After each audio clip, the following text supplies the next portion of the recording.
What would you do if your own family betrayed your trust, drained your money, and then begged for help when the law finally caught up with them?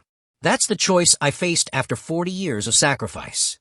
Stay with me to hear how it all unfolded, and if you enjoy stories like this, please do subscribe. It means the world and keeps these tales alive. I found myself standing on the doorstep of my daughter's house, thinking I was about to save the day, like some sort of knight in shining armor, though my armor these days is more tweed jacket than chainmail. But instead of thanks, I got this. Go away, or I'll call the police. Yes, that was my daughter. Voice trembling with rage, eyes like frosted glass. Not quite the reunion I had in mind. So I did what any sensible father would do. I smiled, turned on my heel, and went off to ring the estate agent. If they were that determined to lose the place, well, I was going to make sure it was done properly. You won't believe what I did next. But before I get ahead of myself, and I do from time to time, you might as well subscribe, leave a comment, all that modern business. It helps keep the lights on, as they say. Now, Austin, my son-in-law. Fine suit, good cologne, but all the depth of a puddle in July. I laid down the evidence in the break room, a stack of bank statements, printouts, the sort of paperwork that makes you long for a strong drink. His face went redder than a traffic light as the truth sank in. Gambling debts. £53,000 worth, strapped tight to my daughter's house like a ticking time bomb. Where the hell did you get these? He spluttered, voice cracking like a schoolboy caught with cigarettes behind the bike shed. The bank rang my house by mistake, I told him, as calmly as I might explain a wobbly foundation to a panicked builder. Turns out, you've been rather creative with the mortgage. He moved closer, sweat peeking through that expensive aftershave. This doesn't concern you, old man. Oh, but it did. I spread the papers across the table. My daughter's about to lose her home because you can't keep away from poker sites. And you think it doesn't concern me? He brushed the documents aside. They floated down to the lino like autumn leaves and told me to stay out of his affairs. His affairs, mind you. As though gambling away someone else's future is a hobby to be admired. I bent down, gathered the papers again with all the patience of a man who spent 30 years keeping things in order. And I asked him the question that hung in the air like smoke. Did Lindsay know? About the loans, the second mortgage, the line of credit against her retirement fund? He couldn't answer. By then, I could see it on his face. Not just anger, but fear. The sort of fear that says the house of cards is ready to topple. He tried to laugh. She's my wife, Clarence. Not your daughter. Time you realize that. Ah, but she is my daughter. Always will be. I slipped the papers back into my jacket, said nothing more, and left him there, chest heaving, a sandwich curling sadly on the counter beside him. By the time I pulled up at Lindsay's house, I had a plan. 3 steps, like a good old construction job. Show her the documents, explain the danger, and help her find a way out. Simple enough in theory. She opened the door before I even knocked, phone pressed to her ear. Mum, I'll call you back. Dad's here. That smile, careful, cautious, told me everything. Since the wedding, it's the only one she's had. We sat in the kitchen. Austin's gaming empire spilled over the coffee table in a lounge, and the air carried that mix of expensive candles and unspoken arguments. She offered me coffee because of course she did. We Brits solve most crises with a kettle. Then I laid it out. The debts, the loans, the risks. All in black and white on the kitchen island. Her face drained of color, then flared pink, then red. That's impossible, she whispered. Then louder, angrier. These are fake. You made them up because you've never liked Austin. I bent to gather the papers she'd flung aside. Why on earth would I invent £53,000 worth of debt? Because you want to break us up. Her voice cracked as she turned away, tears bright in her eyes. No, I said softly, almost to myself. I just want to save your house. But she couldn't hear it. Not then. Not yet. I laid the evidence on the counter, statements from those dreadful gambling sites. 2,300 one month, 1,500 the month before. Numbers don't lie, but my daughter? She pressed her hands over her ears like a child refusing to hear the word bedtime. Stop it, she said. But I couldn't. He's borrowed against everything you own, your car, your retirement, your house. Stop it, she cried again, lunging for her phone. Austin loves me. He would never hurt me. You're lying. Ah, the old refrain. Love makes fools of us all, though usually not to the tune of 50-odd thousand pounds. I stood up slowly, knees giving their usual protest, as though to say, you might want to sit this one out, old boy. The kitchen felt oddly fragile, like a stage set that might collapse if anyone spoke too loudly. "I'm not lying, sweetheart," I said. "Don't call me that." Her fingers trembled on the screen. "Don't you dare call me that. Get out. Get out of my house right now." I looked around. Austin's gadgets gleamed from every corner. Bills peeped nervously from behind the toaster, and the wedding photos, where I was barely more than background scenery, lined the fridge. "Her house," she said. "The one I'd co-signed for." She raised her phone like a weapon. "Get out, or I'll call the police, and tell them you're harassing us." Something inside me shifted. Not hurt.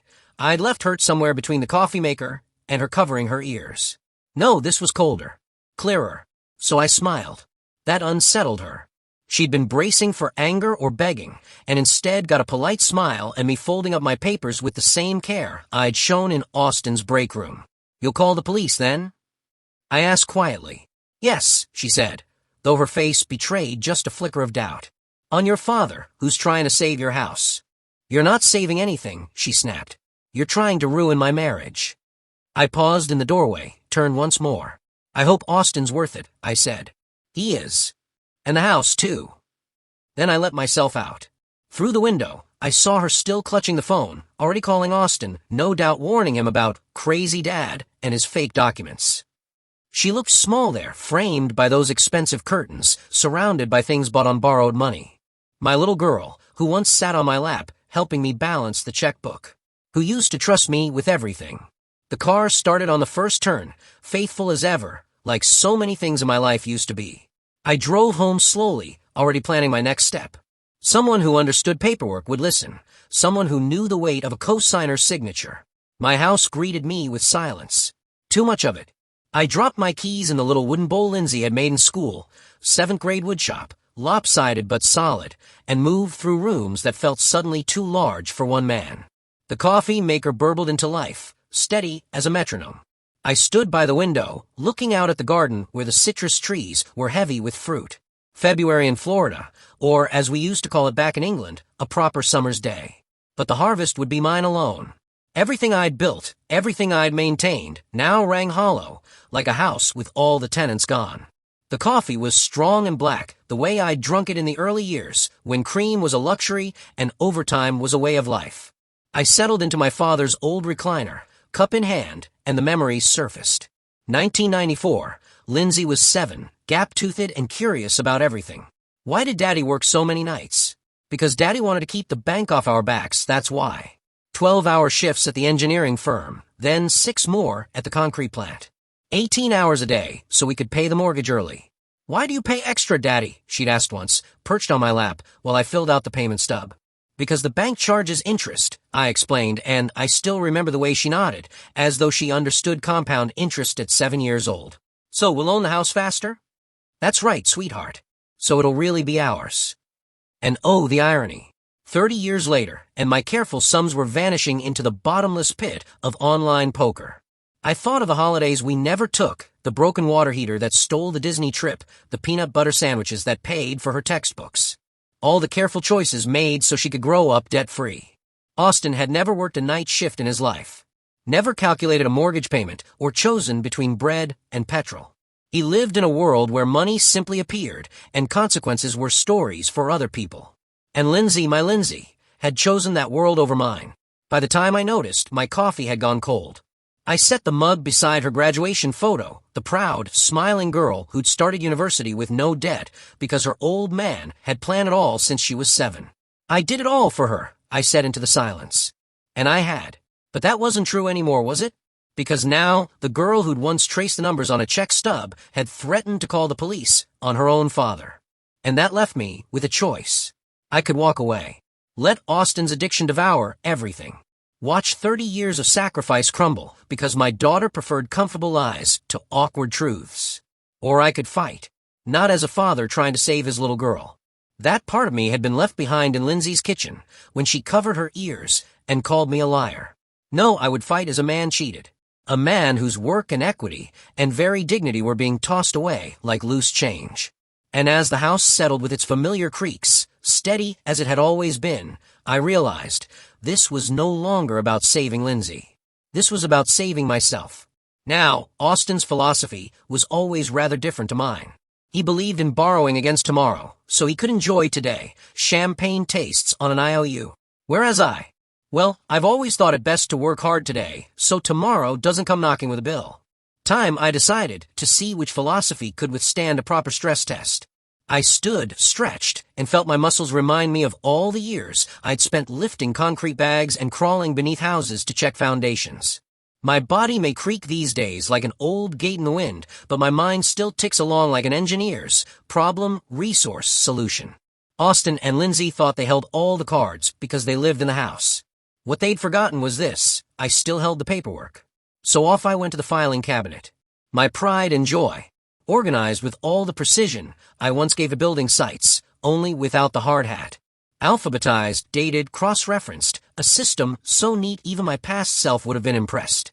Lindsay's house had its own folder, fat with documents from her first mortgage application to last month's tax bill.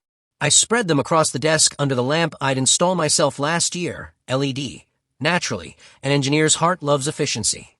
My glasses made the text sharp, each line clear, until at last there it was, the original mortgage application. Lindsay's neat little signature sat beside my own blocky print. But what made me smile, and I'd not smiled much that day, was the line above our names. Co-applicant, Clarence Brooks. Father, co-signer, jointly liable. Joint and several liability, to be precise. A phrase that carries the weight of a wrecking ball, though Austin, in his financial genius, had apparently overlooked it. Suddenly, I was back in March 2021, sat across from Margaret Chun at First National Bank. Austin shifting in his chair because his work history looked more like patchwork than progress. Lindsay's modest dental hygienist salary wasn't nearly enough for the dream house. Margaret had clicked away on her calculator and declared the magic words, "We'll need a co-signer." Austin had asked what that meant, and when he heard legally responsible for the full loan if you default, he looked like a man who'd bitten into a lemon. Lindsay, though, she turned those eyes on me. The same ones that had persuaded me to buy her an ice cream when she was 7 and had somehow still worked when she was 27. And so I signed. Now, for years on, Austin's gambling had placed my co-signed property in jeopardy. Except those legal details Austin had brushed aside were now mine to use. I leaned closer with my magnifying glass, combing through the fine print. 40 years of reading construction contracts had taught me patience with dense language. And there it was, plain as day. In the event of financial distress, default, or dispute, all co-applicants retain equal legal standing to initiate protective measures, including, but not limited to foreclosure proceedings, forced sale, or transfer of title. Forced sale. Not quite the phrase you find stitched on a sampler, but beautiful in its own way. So, they could laugh at Crazy Dad all they liked. They could throw me out of kitchens and threaten me with police. But what they couldn't do was erase my name from those documents. I reached for my phone and found a contact I'd tucked away 3 years ago. Richard Chun, Margaret's brother, a real estate solicitor who specialized in messy little family property disputes. Tomorrow I'd make calls. Not as a father fretting over his daughter's marriage, or as a sentimental old fool worrying about grandchildren yet to be. No, as a co-owner, protecting his investment. Austin thought he was clever. Lindsay thought I could be dismissed. But the first lesson of construction is the one they'd both overlooked. Always check the foundation before you start building. And in this case, the foundation had my name written all over it. I slid every document back into its folder, tucked it neatly away, and switched off the lamp. Phase 1 had been discovery. Phase 2 had been persuasion. Both had failed. Phase 3 would involve the people who spoke the only language Austin truly feared, contracts and consequences. For the first time since I'd uncovered those debts, I felt like I might actually win. I'd spent a lifetime building foundations. I also knew how to make a structure crumble when its supports were compromised. And Austin's house of cards was about to meet gravity. I'd barely settled into my evening routine, kettle on, slippers by the chair, when there came an almighty pounding at the front door. 3 sharp raps, a pause, then 3 more. I peered through the peephole. Austin. His expensive shirt wrinkled, his face flushed, as though he'd sprinted through the night to arrive on my doorstep. I slid the chain across and opened the door just an inch. Some conversations, after all, are best had with a bit of sturdy metal between you. Austin came calling that evening, though calling is far too civilized a word for what happened. It was less a knock at the door and more a battering ram in triplets, 3 sharp bangs, a pause, then 3 more, as though he'd mistaken my front porch for the start of a Beethoven symphony. "Evening, Austin," I said through the chain latch, quite unruffled. The door's open enough for conversation. His face, pressed far too close to the gap, looked rather like a tomato in a sauna, red, shiny, and a bit uncomfortable to watch. "Lindsay told me about your little visit," he snapped. "Your fake documents and conspiracy theories." "Did she also mention the $53,000 in gambling debts?" I asked, as pleasantly as one might ask if he'd remembered to pick up the milk. His ears went crimson. "Those aren't gambling debts. They're business investments. Cryptocurrency, NFTs, real estate ventures." "Ah yes," I interrupted. "And poker websites are well known for their sound property portfolios, aren't they?" That earned me a glare. He began pacing like a zoo lion that's realized the tourists are laughing at it. "You don't know what you're talking about, old man." I slipped my phone from my pocket slowly, calmly, and his eyes followed it as if it were a loaded weapon. "Shall I call Lindsay? Let her hear you explain these ventures." "Don't you dare." He jabbed a finger at me through the gap. It trembled noticeably, though whether from anger or fear, I couldn't quite say. "I've done nothing to your marriage," I said.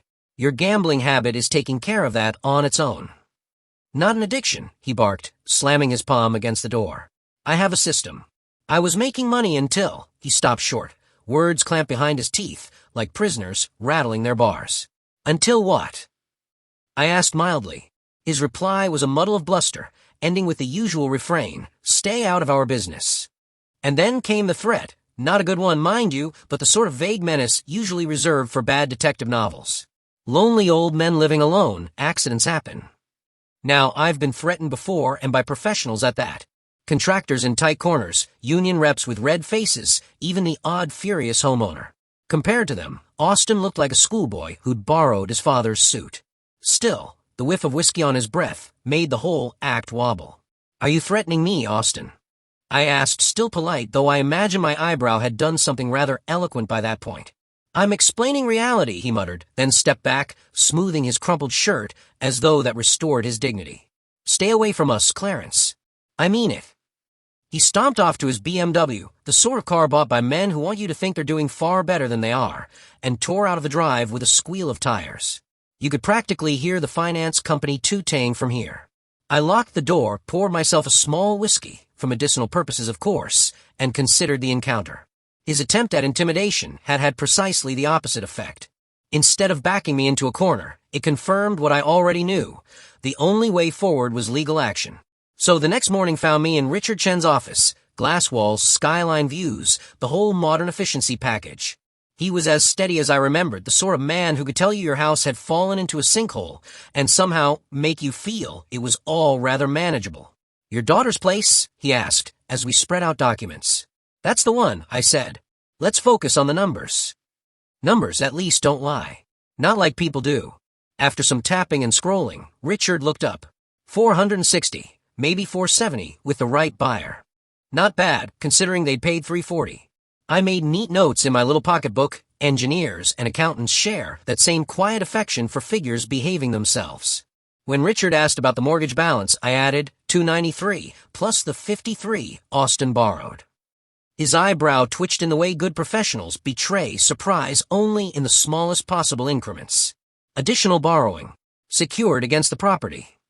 Quite. And so, talk turned to partition actions, a delightful bit of legal jargon that essentially means the court can order sale when co-owners fall out. Not common in families, apparently. More usual among squabbling business partners. Families, Richard hinted, tend to complicate things with feelings, as though that hadn't occurred to me already. From there, I went to see Donald Kessler, the lawyer, younger than expected, with the kind of tidy precision that suggests he irons his shoelaces. He confirmed what Richard had implied. Partition suits do work, but in families, well, business partners might hate each other, he said, but they understand spreadsheets. Families take it personally. I sipped the tea his secretary had kindly offered, and thought how true that was. In construction, you check the foundations before building. In families, everyone just charges ahead, and you only discover the cracks years later when the plaster starts falling off the walls. The joys of modern family life, all played out, naturally, on voicemail. First came Lindsay, poor girl, her voice wobbling like a wireless signal in a thunderstorm. "Dad, Austin says you're trying to steal our house. That can't be true. Please call me back. Bless her, as though a man of my age has the energy for burglary. 3 messages in all, each more pitiful than the last. I deleted them, of course, a small act of mercy really. By Friday, it was text messages. Austin began with bravado. This lawsuit is ridiculous. No judge will side with you over family. One could almost hear the poker chips rattling in the background. Lindsay's messages were longer, dripping with sentiment. All, I love you, Dad, but I love Austin too, as if she were stuck between choosing me or putting flavor at a seaside cafe. By the evening, Austin had tired of diplomacy and gone full pantomime villain. You're making a big mistake, old man. I showed the lot to Donald. He, with the calm air of a man who'd seen it all before, nodded. Textbook reaction, he said. First panic, then denial, then anger. I had to admit, it was almost comforting to know there was a guidebook for this sort of family collapse. Saturday, I ignored the phone entirely and turned my attention to my citrus trees. There's nothing like pruning lemons to put one's life in perspective. Trees are patient. People not so much. By Sunday, Lindsay's tone had shifted. She'd clearly had a committee meeting with Austin. Dad, Austin spoke to a lawyer. He says this petition thing is just a scare tactic. We're ignoring it until you come to your senses. Quite right. Ignore the law and it'll simply toddle off, embarrassed, and leave you in peace, like a parking ticket you tuck under the wipers and pretend isn't there. Monday came, and with it silence. Not a call, not a text. A tactical retreat, they thought. At the courthouse, I checked the records. No response filed. Perfect. It meant the legal machinery could roll on undisturbed, like a train no one remembered to stop. Richard, the appraiser, raised his eyebrows when I told him. That'll cost them about $100,000 in equity. He whistled. I nodded. People whistle when they can't quite believe something. I make coffee. Each to his own. Tuesday, Austin gave it one last try, a voicemail dripping with false warmth. Look, Clarence, maybe we all got a little heated. Why don't you come over for dinner this weekend? The sort of invitation that sounds more like an ambush than a meal. Delete. Coffee. Next. And so life became strangely peaceful. My trees heavy with oranges, the legal wheels turning without me pushing, my phone blessedly quiet. Until Donald rang. His tone had changed, that careful lawyerly tone they use when delivering news one won't like. By Wednesday afternoon, I was in his office while he laid out case files like a man presenting the dessert trolley. Gambling addicts, he explained, followed a certain path. Denial, anger, and then, well, unpredictable behavior. Vandalism, intimidation, worse. Might be wise, he said gently, to find somewhere else to stay. It hadn't occurred to me. My house had always been my fortress. But as Donald spoke, I realized that fortresses tend to attract sieges. And, as he pointed out, cornered men make very poor company indeed. That evening, I drove around until I found a modest apartment block with secure gates and anonymous beige walls. The sort of place no one would bother to notice. Palmetto Gardens. A name far lovelier than the car park it overlooked. The manager asked no questions, for which I was grateful. And by Friday, I'd packed 3 suitcases, a box of files, and left the rest, the furniture, the family photos, the tools I'd collected over 4 decades, to wait. The flat itself was bland, but after weeks of emotional theater, bland felt rather heavenly. Neutral walls, generic furniture, no memories clinging to the curtains. And best of all, peace. My phone, for once, wasn't buzzing with threats or pleas. No one knew where I was, except Donald and Richard, both professionals and therefore tight-lipped. Austin and Lindsay could rage into the empty air of my old house if they wished. Meanwhile, I sat in my anonymous little living room, sipping tea from a chipped mug, watching the car park lights flicker on. Safe. Removed. And for the first time in months, I felt it, relief. Donald laid my mortgage papers out across his polished table like a magician preparing a trick. Only, instead of rabbits and top hats, there were clauses and subsections. He tapped one particularly dense paragraph with a lawyerly finger. As co-applicant, he said, you've more rights than you might imagine. You're not merely a guarantor of debt. You're a co-owner. Which means Austin and Lindsay can't refinance, borrow, or sell without your say-so. They've already crossed the line with these creative financial adventures. I nodded. Creative indeed. That's one word for gambling debts disguised as investments. He continued, matter of fact, as a doctor discussing an awkward rash. Florida law allows for partition by sale. Essentially the nuclear option. The court forces a sale, divvies up the proceeds, and that's that. I scribbled notes in my little book, questions about costs and timelines. Donald answered each with the steady competence of a man who's clearly dealt with families imploding over bungalows before. Finally, he closed his file and looked me squarely in the eye. Once you file, there's no going back. This will damage your relationship with your daughter, possibly beyond repair. I thought of Lindsay's threats, Austin's drunken visit, and 30 years of payments now tied to online poker sites. I think that damage is already done, I said quietly. Donald gave a single nod, the sort a builder gives when he's about to swing the hammer, and began drafting the paperwork. Monday morning dawned gray and chilly. One of those Floridian days that pretends at winter but never quite commits. I dressed as though for battle. Navy suit, polished shoes, and tie Lindsay had once given me for Father's Day. Sentiment wrapped around steel. Donald was waiting in the courthouse car park, leather briefcase in hand, the sort that looked like it had survived several wars, legal or otherwise. "Ready?" he asked. "I've been ready since Friday," I replied. The courthouse itself was all white stone and pompous columns, determined to remind you that justice was meant to be taken seriously. Inside, the usual parade of life's dramas shuffled past. Divorces, custody disputes, petty thefts, the endless catalog of human missteps, now requiring a clerk's rubber stamp. We rode the lift to the third floor, where Donald spread our petition out for one last review. It was all there in black and white, petition for petition by sale. My name, no longer just dad or co-signer, but plaintiff and co-owner. It felt strange, clinical. Family reduced to paperwork. "The filing fee's $450, Donald murmured. I wrote the check without blinking. After all, I'd spent decades pouring wages into mortgages and maintenance. A few hundred now seemed a bargain compared with watching Austin siphon away my life's savings. The clerk stamped each page with the sort of finality usually reserved for death certificates. Case number CV, 2025-187. And just like that, the wheels of justice began to turn, slow, heavy, and utterly indifferent to family drama. By Thursday afternoon, the phone began its performance. Lindsay first, voice trembling, pleading, "Dad, please call me back. We got some papers today, and I don't understand what's happening."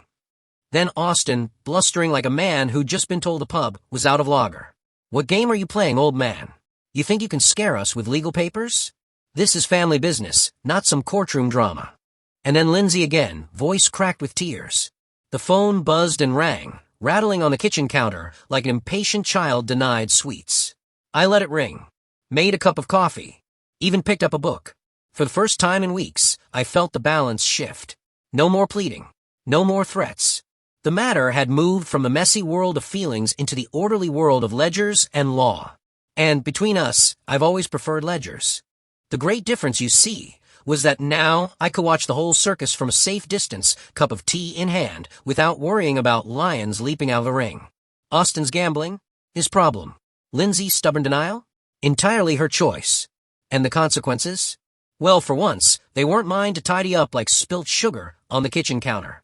I unpacked into the little dresser in my apartment, 3 shirts, 2 pairs of trousers, and that jumper with the moth hole in the sleeve I never quite got round to darning. Each fold of fabric felt like a small declaration. I'm choosing my own peace over their chaos.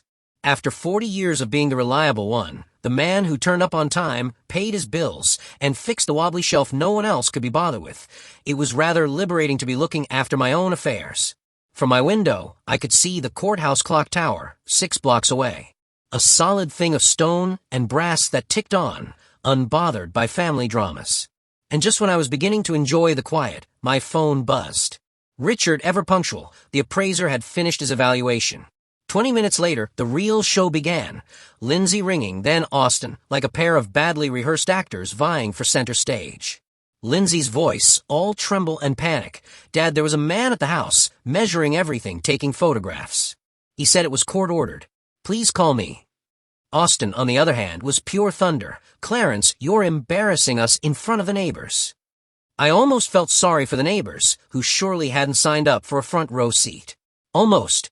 I checked the online court system, $437,000 valuation, every clause and photograph neatly filed. Thorough. Professional. Devastating. Lindsay begged by text. Austin threatened. I smiled, knowing he'd find only my empty house, the post neatly redirected. It was oddly satisfying to be invisible. By Friday, the bravado had leaked out of them. Austin's message was almost plaintive. Clarence, a lawyer says you can actually force us to sell. Can we meet? Can we talk? The sudden rediscovery of reason, usually about a fortnight too late. Saturday brought emails. Lindsay, half apology, half excuse. Austin, promises of Gamblers Anonymous, counseling, repayment plans. I forwarded both to Donald with all the ceremony of filing a receipt. One must keep the paperwork tidy. Sunday evening, the phone went mad again. 15 calls. I turned the ringer off, made a cup of cocoa, and went to bed early. A small luxury. By Monday, Richard had news. 3 buyers already circling, checkbooks twitching. All cash. Quick closings. The sort of efficiency Austin and Lindsay never quite managed between them. Austin's latest voicemail was different. Lindsay crying in the background, his own voice thin, frightened. We drove round looking for your truck. You've disappeared. We're going to lose our house, aren't we? 30 days. We've got 30 days. And then the inevitable. We're sorry. We were wrong. We're family. Family. That word again. Rolled out like a magic charm when the bailiff's boots are already echoing in the hall. Where was family when I was threatened in my own kitchen? Where was family when 30 years of mortgage payments were tossed into slot machines and betting slips? Funny how people rediscover the dictionary definition of family when their equity is on the line. But the law doesn't blink. It doesn't do tears or late-night voicemails. It does signatures and percentages, notices and procedures. And so the machine rolled on, as it always does. By Tuesday, the for sale sign had sprouted in their front garden, neat as a daffodil. Richard emailed me the photographs, glossy shots of every room, polished to a shine for prospective buyers. Lindsay's decorative touches stripped back, Austin's gadgets nudged discreetly into corners. Their home had been transformed into what it always was in the eyes of the law, a commodity. Wednesday, the official documentation landed on my doormat by certified mail. Dates, deadlines, requirements, all in black and white. I made dinner in my little apartment kitchen and looked out at the courthouse clock tower, steady as ever. Plans executed, strategy intact. And I must admit, there was a quiet satisfaction in watching it all unfold, not with bitterness, but with the relief of a man who'd finally stopped holding everyone else's roof up. They were given 30 days to leave of their own accord, after which the sheriff would provide a rather more persuasive nudge if required. I sent the documents to Donald, rang him up for confirmation. All moving along nicely, he said, in that calm, lawyerly tone of his. No motions to delay, no legal fireworks. Either they've accepted reality, or they're plotting something foolish. Either way, it won't change the outcome. By Thursday, Richard rang with an update. We'd accepted an offer, a cash buyer, no less. $425,000, 15 days to closing, no strings attached. My share? $78,000 after all the debts. Not a fortune, true, but after 30 years of mortgage payments on a house I never actually lived in, it felt like some modest justice at last. Money earned through proper channels, not wheedling or guilt trips. I marked the dates on my calendar, and for the first time in months, something inside me exhaled. Not triumph, exactly, but the steady relief one feels when a long, messy project finally draws to a sensible close. Friday, though, brought a twist. Lindsay turned up at my old house, sat on the porch for an hour waiting. Mrs. Patterson, my long-suffering neighbor, rang me with a running commentary. She looks dreadful, Clarence, she whispered down the line, as though Lindsay might hear. Crying, checking her phone every few minutes. Finally left a note under your door. I drove over later to collect it. Her handwriting, usually neat as a school essay, was shaky. Dad, I know you're avoiding us. We found a flat but need deposits, moving costs. Austin's credit's in ruins. Please talk to us. We'll be homeless in 3 weeks. Your granddaughter, Lindsay. That last line, your granddaughter, Lindsay, struck me as particularly theatrical, as though the title itself might bend the law in her favor. I filed the note alongside the other legal papers, the ink of emotion pressed between sheets of bureaucracy. Then I went home. The weekend passed in silence. On the 25th, the sky turned gray, and the wind rattled the blinds. From my window, I watched moving lorries trundle up and down the streets, winter's quiet migration. Perhaps Austin and Lindsay were among them, heading towards their new chapter. My phone remained still. No final pleas. No last-minute gambits. Just quiet acceptance or resignation. Thursday morning, I dressed in my best suit, gathered the necessary documents, and headed to the closing. A sterile conference room, humming lights, papers to sign. Richard smiling politely, Donald ever the pragmatist. Justice served, Donald said simply, sliding the final document across. By midday, my bank account bore witness to £78,000. Well, dollars technically, but pounds sound rather more reassuring to my ear. More money than I'd seen at once since retirement. Back home, there was a message on my machine. Lindsay's voice, softer now. Dad, we moved out yesterday. Austin's got work in Jacksonville. I understand about the money, about why you did this. I'm sorry it took losing the house for me to see it. I love you. I played it twice, then deleted it. Understanding consequences is one thing, rebuilding trust is quite another. That weekend, I toured a condominium near a golf course. Most of our owners are retired engineers, teachers, sensible sorts, the agent explained cheerily. People who'd saved, planned, respected paperwork. My sort of crowd, I thought. I made an offer on a corner unit with a view of the gardens. Sunlight streamed through the windows as I walked it later that week, a gentle promise of peaceful mornings to come.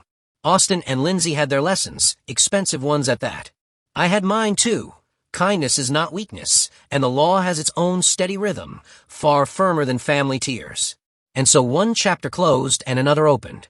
A life rebuilt not on sentiment, but on sound principles, and, if you'll forgive the indulgence, a rather decent check. Now, if you've enjoyed this tale, do be a sport. Tap that little thumbs up, subscribe for the next story, and share your thoughts below. After all, stories are best when shared, preferably with a cup of tea in hand.